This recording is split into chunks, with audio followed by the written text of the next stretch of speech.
family? I remember being in the kitchen when I was a little kid, always watching my mother, my grandmother cook.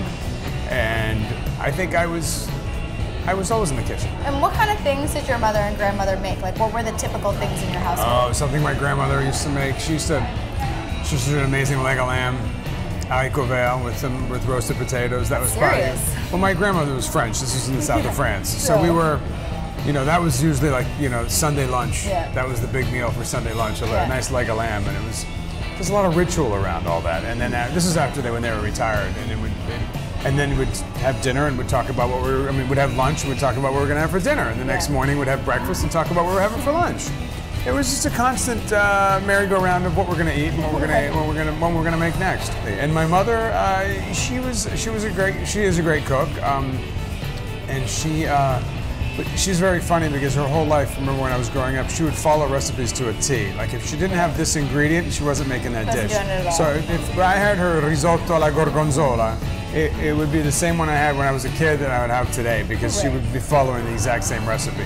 And I always, you know, after I learned how to cook, I always found that funny. I'm like, well, live a little, just throw a little something else in there, you know? It was kind of fun, yeah. And when were you allowed to start kind of taking over in the kitchen? Was it when you were older? I don't know if I was ever really allowed to take over in the kitchen. I think I probably cooked some of my first full meals were probably when I went to boarding school in New Hampshire and I missed my bowls of pasta because I lived in Italy for so long, and we had 2 hot plates in the dorm, and I would make spaghetti alla carbonara for the whole dorm. Like on a hot plate, like in your room? On 2 hot plates, I'd make a nice big bowl of carbonara for everybody. They'd be like, yeah, this is awesome. And then when I moved to New York afterwards, after high school, I didn't go to college, but I decided I lived with my brother and his then girlfriend, and I just did like handyman work around New York. Finally, at one point, my brother was like, well, what the heck are you going to do with your life? And I was like, well, I don't know.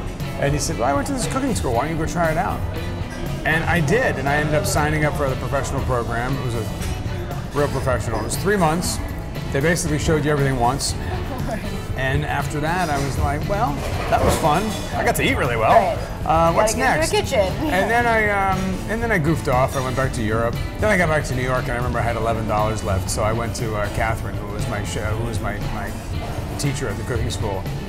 And she looked at me and she said, are you serious? You really want a job this time? I'm like, yeah, I really need a job. I got to do something. Like, I'm out of money. I'm starving. Yeah. I'm really getting hungry.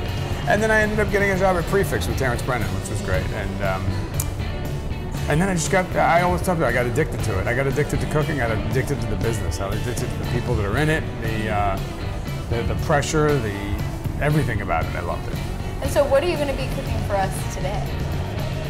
Well, here at Kingside, this is my new restaurant, my newest restaurant. This is number 5. Keeping it simple, easy to share, but very, very tasty food. Today I'm going to be making, it's basically a fancy grilled cheese. It's just a great little dish. Who doesn't like a grilled cheese? No, it's reminiscent of childhood, but we're serious now. But it's like, yeah, we're serious children here on 57th Street.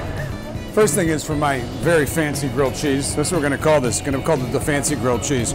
We've got ourselves a sourdough Pullman loaf. I like to cut it, let me show you, a little bit thicker than usual. You know, I like it to be a nice piece of bread. And then, of course, a grilled cheese is not a grilled cheese unless you put a little butter on it.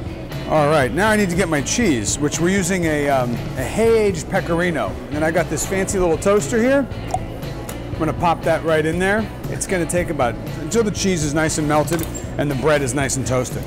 So now we're gonna take this beautiful thing right out of the oven. Look at this guy, huh?